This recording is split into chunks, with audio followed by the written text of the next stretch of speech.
I'm Gabrielle Grandel, and today I wanted to show you how to make a homemade chicken bone broth.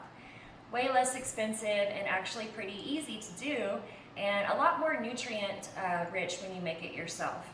So the ways that we can do this is we can either use bones that I've kept in the freezer. These are from previous meals that I've prepared. Or today I have a whole chicken, and I'm going to cook this and then actually use the carcass for the bone broth. So two different ways to do that.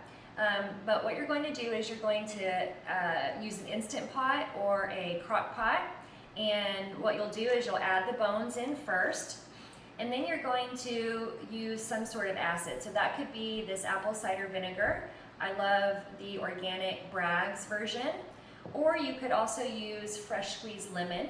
If you're going to use the apple cider vinegar, you're going to use about a tablespoon, or you'll use this whole juice of this lemon. And this will help to pull out some of the minerals and some of the nutrients from the bones.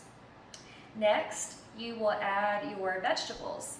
So for this bone broth, we have carrots. We've got a couple of stalks of carrots that we've quartered, a couple of stalks of celery here that we've quartered, and also a quartered whole yellow onion.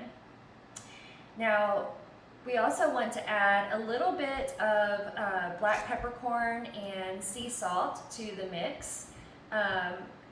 Maybe about a tablespoon. You don't have to add too much. Resist the urge to add more, because as time goes on, it does get more concentrated. And then after that's been cooking for about 8 to 10 hours, I like to add in some fresh herbs. So here we have some fresh sage, parsley, thyme, and rosemary, a couple of sprigs of each, and also some bay leaf. So we'll put all that into the pot and let all that simmer together. And once it's cooked for another hour or so, then we're ready to strain it. And we can use some sort of fine mesh sieve like this. So you'll run the broth through here, so all of the veggies and everything will end up here, and you'll be left over with the bone broth.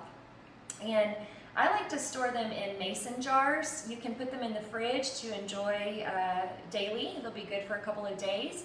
Or you could freeze them as well to use for soups and things like that later on, or for cooking. And if you do freeze it, you just want to make sure that you leave a little gap at the top for that.